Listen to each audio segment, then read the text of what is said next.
안녕하세요. 부동산 공부에서 유익을 드리는 남자 부유남입니다. 오늘은 양도소득세 1세대 1주택 비과세 판단 시 2년 보유 요건과 같이 2년 거주 요건이 어떤 상황에서 추가로 붙는지를 함께 살펴보려고 합니다. 양도소득세 비과세는 양도소득세의 꽃이라고 할 정도로 혜택이 매우 큰 소득세법상 규정이라고 할 수 있는데요. 1세대가 양도일 현재 국내에 1주택을 보유하고 있는 경우로서 해당 주택의 보유기간이 2년 이상일 때 양도가액 9억 원까지 이 비과세를 적용받을 수 있습니다. 단, 주택을 취득할 당시 조정대상 지역일 경우에는 보유기간 중 거주기간도 2년 이상이어야 합니다. 이 2년 거주 요건이 있는지 없는지는 주택의 취득일과 조정대상 지역 여부에 따라 결정됩니다. 우선 주택 취득일에 따른 적용 여부부터 살펴보겠습니다. 소득세법이 개정되었던 2017년 8월 2일이 그 기준이 되는데요. 이날 이전에 취득한 주택은 비과세 판단 시 거주 요건이 없지만 이날 후에 취득한 주택은 비과세 판단 시 2년 거주 요건이 붙게 됩니다. 사례를 보시겠습니다.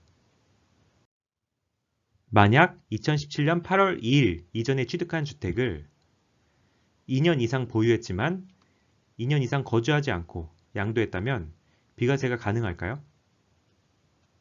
네, 맞습니다. 주택을 2017년 8월 2일 이전에 취득했기 때문에 거주요건 없이 2년 이상 보유만 한다면 비과세가 가능합니다.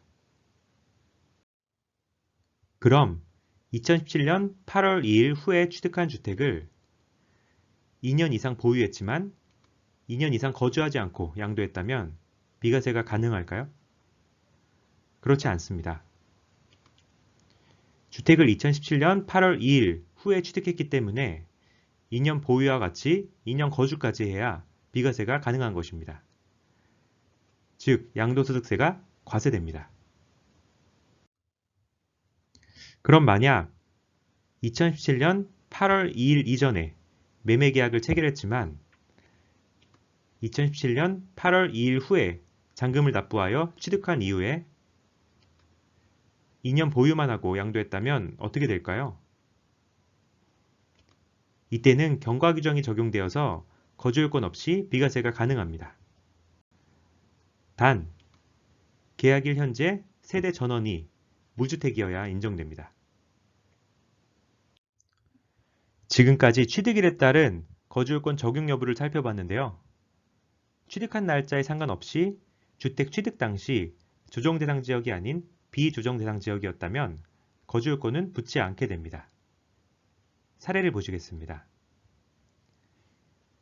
2017년 8월 2일 후에 취득한 주택이 취득 당시 비조정대상 지역이었고 2년 이상 보유했지만 거주는 하지 않고 양도했습니다.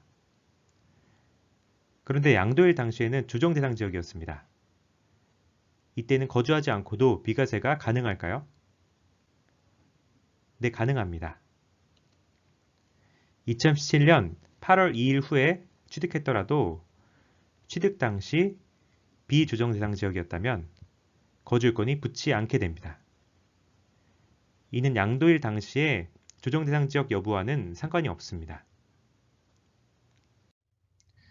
그럼 반대로 2017년 8월 2일 후에 취득한 주택이 취득 당시 조정대상 지역이었고 2년 이상 보유했지만 거주는 하지 않고 양도했습니다. 그런데 양도일 당시에는 비조정대상 지역이었습니다. 이때는 비과세가 가능할까요? 아닙니다. 전 사례와 마찬가지로 양도 당시 조정대상 지역 여부를 보는 게 아니라 취득 당시 조정대상 지역 여부를 보고 거주요건을 적용하기 때문에 취득 당시 조정대상 지역이었던 해당 주택은 2년 보유와 더불어 2년 거주까지 해야 비과세가 가능한 것이죠. 그럼 계약일 당시 비조정대상 지역이었던 주택이 취득 당시 조정대상 지역으로 지정이 되어 있었다면 거주하지 않고 2년 보유만 하고 양도했을 시 어떻게 될까요? 이때는 경과 규정이 적용되어서 거주하지 않고 2년 보유만 한다면 비과세가 가능합니다. 단, 계약일 현재 세대 전원이 무주택이어야 합니다. 본인이 양도소득세 비과세를 받으려고 하는 상황에서 본인 주택에 거주 요건이 있는지 없는지를 미리 잘 확인하셔서 진작부터 계획을 잘 짜시기 바랍니다. 양도소득세의 꽃이라고 불릴 정도로 달콤한 만큼 예상치 못하게 비과세를 못 받게 될 경우 타격이 매우 크기 때문에 정말 주의하셔야 되는 부분입니다. 이상 부동산 공부에서 유익을 드리는 남자 부유남이었습니다. 감사합니다.